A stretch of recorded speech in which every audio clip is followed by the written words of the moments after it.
As I told you, one of the four specific assignments Rothschild gave Jacob Schiff was to create a movement to destroy religion in the United States, with Christianity to be the chief target. For a very obvious reason, the Anti-Defamation League wouldn't dare to attempt it, because such an attempt could create the most terrible bloodbath in the history of the world, not only for the ADL and the conspirators, but for the millions of innocent Jews. Schiff turned that job over to Rockefeller for another specific reason.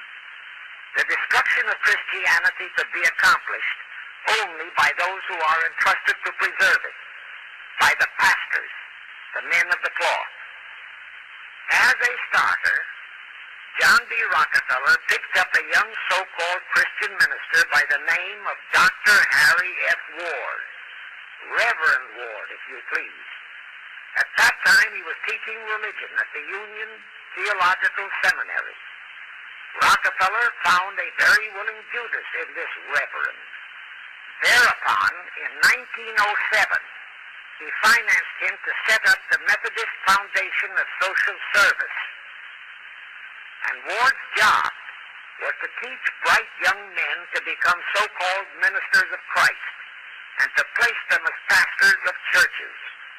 While teaching them to become ministers, the Reverend Ward also taught them how to very subtly and craftily preach to their congregations that the entire story of Christ is a myth, to cast doubts on the divinity of Christ, to cast doubts about the Virgin Mary. In short, to cast doubts on Christianity as a whole.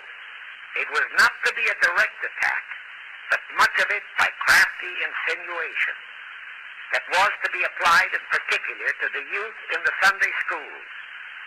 Remember Lenin's statement, "Give me just one generation of youth, and I'll transform the whole world." Then, in 1908, the Methodist Foundation of Social Service, which incidentally was America's first communist front organization, changed its name to the Federal Council of Churches. By 1950, the Federal Council of Churches was becoming very suspect.